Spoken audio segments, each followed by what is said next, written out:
జూబ్లీహిల్స్ ఉప ఎన్నికలో కమలం పార్టీ దుబ్బాక స్ట్రాటజీని అమలు చేయనుందా? ఉప ఎన్నిక తమకు కలిసి వస్తుందనుకుంటున్న బీజేపీ ముందున్న టాస్క్ ఏంటి? ఏపీ నుంచి సైతం స్టార్ క్యాంపెయినర్లను నియమించడం వెనుక అసలు ఉద్దేశమేమిటి?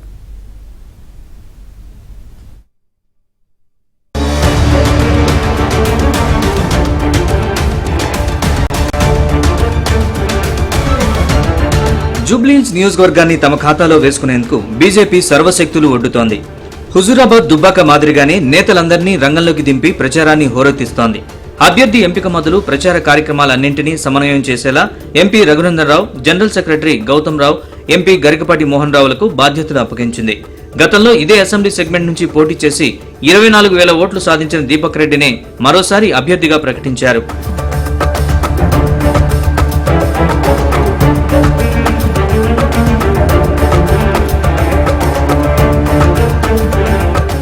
ఈసారి జూబ్లీహిల్స్ ఎన్నికపై హస్తిన పెద్దలు ప్రత్యేక దృష్టి సారించారు. అందులోనూ కేంద్ర మంత్రి కిషన్ రెడ్డి లోక్సభ నియోజకవర్గ పరిధిలో ఉన్న అసెంబ్లీ సెగ్మెంట్ కావడంతో ఎలాగైనా గెలవాలని ప్రయత్నిస్తున్నారు. అందుకే సెంటిమెంట్ గా నామినేషన్ కార్యక్రమానికి కూడా పెద్ద ఎత్తున జన సమీకరణ చేశారు.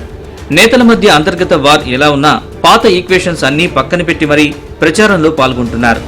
బీజేపీ రాష్ట్ర శాఖ అధ్యక్షుడు రామచంద్రరావు, లోక్సభ సభ్యులు ఈటెల రాజేందర్, రఘునందన్ రావు సహా పలువురు నేతలు ప్రచారంలో భాగమయ్యారు. జిల్లాల్లోని మండల స్థాయి నేతలు కూడా జూబ్లీహిల్స్ కు తరలివస్తున్నారు.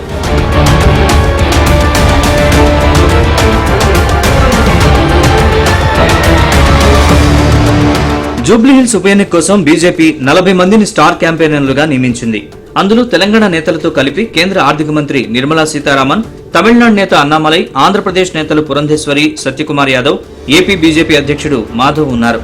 ఇక నియోజకవర్గంలో మైనార్టీలు మినహాయిస్తే 3,50,000 ఓట్లు ఉన్నాయి. దీపక్ రెడ్డి గతంలో పోటీ చేసిన అభ్యర్థి కావడంతో అక్కడి జనానికి ఆయన బాగానే తెలుసు. అభ్యర్థిగా ప్రకటించక ముందే 3 నెలల పాటు ఆయన క్షేత్రస్థాయిలో పనిచేశారు. ఎంఐఎం మీద ఉన్న వ్యతిరేకత తమకు కలిసొస్తుందని బీజేపీ భావిస్తోంది. కిషన్ రెడ్డి అన్నీ తానై పనిచేస్తున్నారు.